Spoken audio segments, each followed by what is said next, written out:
بسم اللہ الرحمن الرحیم نحمدہ ونصلی علی رسولہ الکریم اما بعد۔ معزز سامعین، آپ حضرات کی خدمت میں سب سے پہلے سلام مسنون عرض ہے۔ اس کے بعد آپ کو معلوم ہونا چاہیے کہ رد غیر مقلدیت کا یہ سلسلہ چل رہا ہے۔ ہمارے قسم نے آیت کریمہ اعوذ باللہ من الشیطان الرجیم واذکر ربک فی نفسک تضرعا وخیفۃ ودون الجہر من القول بالغدو والآصال ولا تکن من الغافلین۔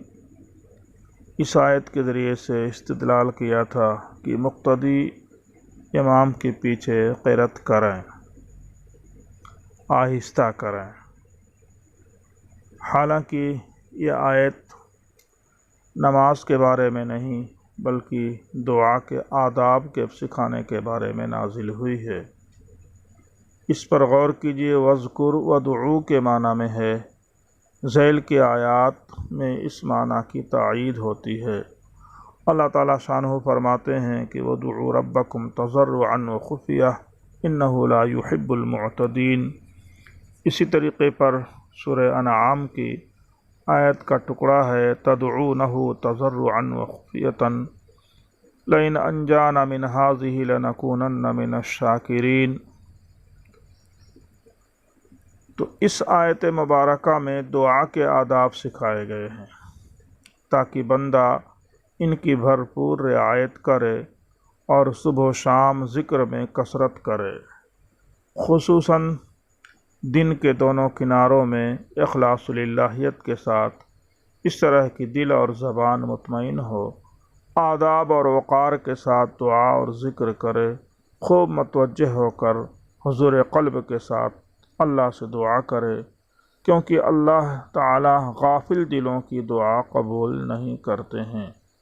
تو یہ تو اذکر ربک فی نفسک تضرعا وخیفہ، یہ اس کی تفسیر بالقرآن ہوئی۔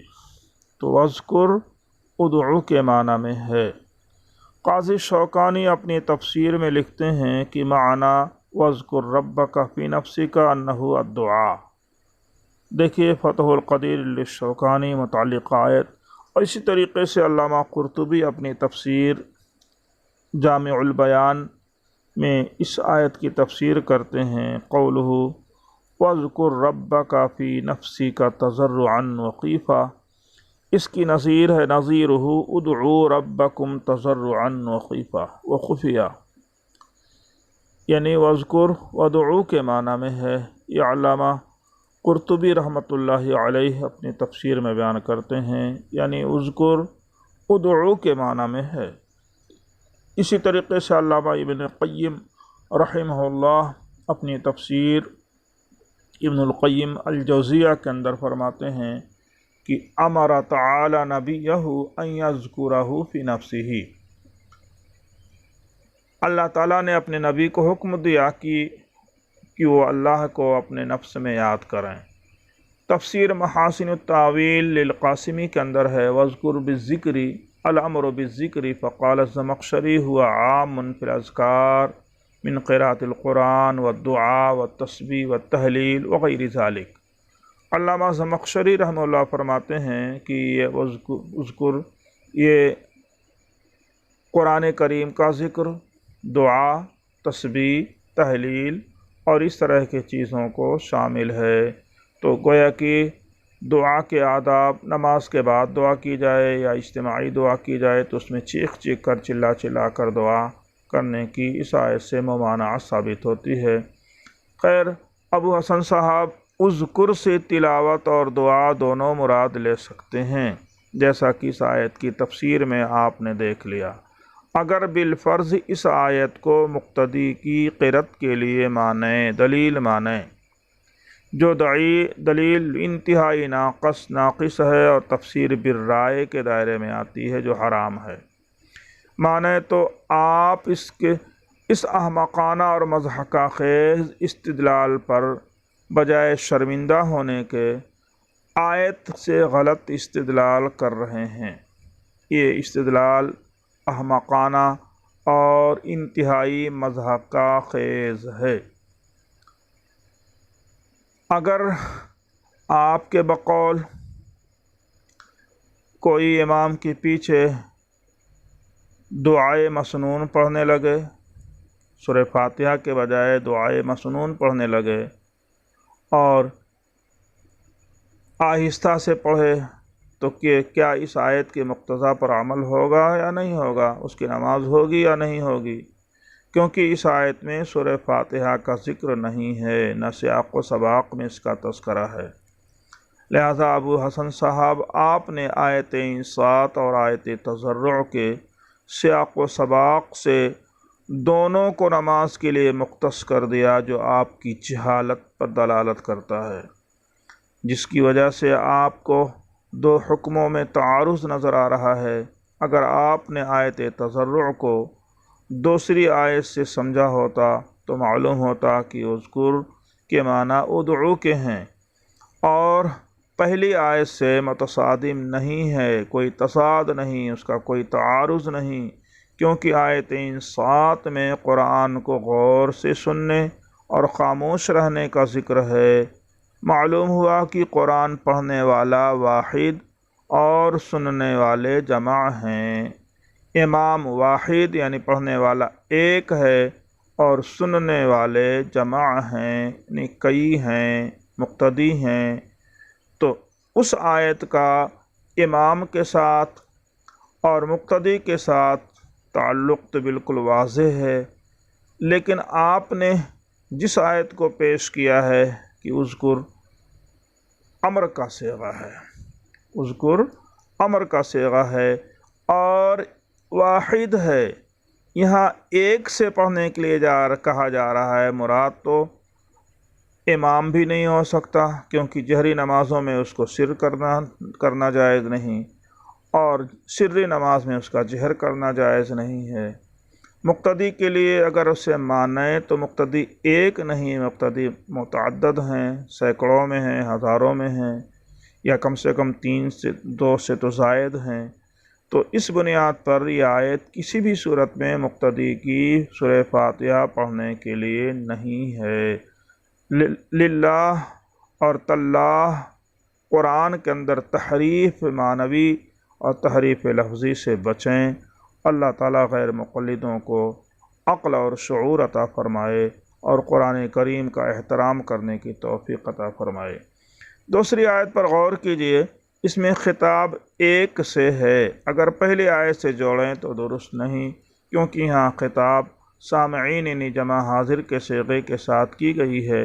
اگر پہلے مخاطبین ملحوظ ہوتے تو صیغہ اذکروا استعمال کیا جاتا۔ لہذا معلوم ہوا کہ اس آیت میں دعا اور انفرادی نماز میں یا کسی وقت تلاوت قرآن کے آداب بیان کیے گئے ہیں کہ دل میں اللہ کا ذکر اس طرح کرو کہ اللہ کا خوف و خشیت غالب ہو، کیونکہ غافل دل کی دعا، وظیفہ یا تلاوت اللہ قبول نہیں کرتے ہیں۔ امام کے پیچھے مقتدیوں سے اس کا کوئی تعلق نہیں۔ امام کے پیچھے مقتدیوں کے لیے سورہ فاتحہ کی تلاوت سے اس آیت کا کوئی تعلق نہیں۔ سن لیا ابو حسن صاحب، اس لیے تفسیر بالرائے سے اجتناب کیجیے اور توبہ کیجیے۔ ابو حسن صاحب، صحیح مسلم کی جو روایت آپ نے اردو میں لکھ کر بھیجی ہے، آپ کو کیسے یقین کہ مترجم نے صحیح ترجمہ کیا ہوگا؟ ظاہر سی بات ہے کہ آپ کہیں سے کسی اعتماد کی بنیاد پر یہ حدیث نقل کیے ہوں گے، یہ تو تقلید ہو گئی، اور تقلید بھی ایسے مجہول کی جس کا نام بھی معلوم نہیں ہے۔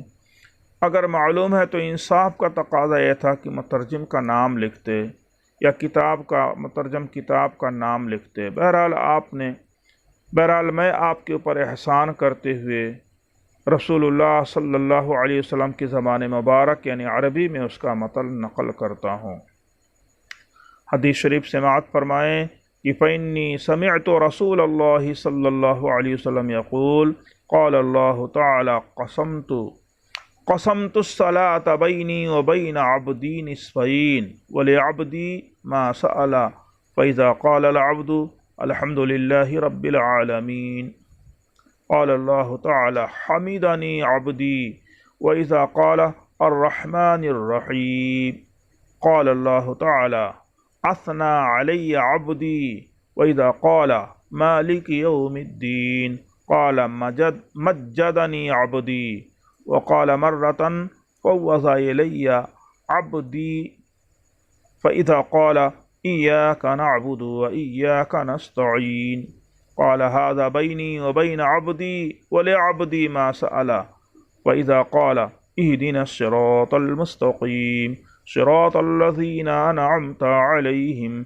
غير المغضوب عليهم ولا الضالين قال هذا لعبدي ولعبدي ما سأل قال سفيان حدثني به العلاء بن عبد الرحمن بن يعقوب دخلت عليه وهو مريض في بيته فسألته أنا عنه صحیح مسلم رقم الحدیث 395۔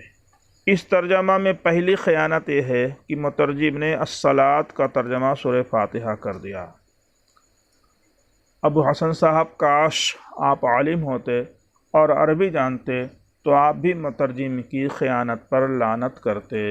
اس لیے میں کہتا ہوں کہ غیر عالم کے لیے اجتہاد گمراہی کا ذریعہ ہوتا ہے، کیا اسے اندھی تقلید سے تعبیر نہیں کر سکتے؟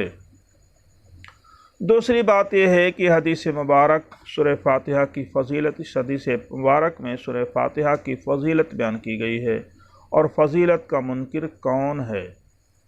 اسے آپ نماز میں سورہ فاتحہ پڑھنے کی دلیل کس طرح بنا رہے ہیں؟ یہ تو ایسے ہی ہوا جیسے مارے گھٹنا پھوٹے سر۔ تعویل سے نفرت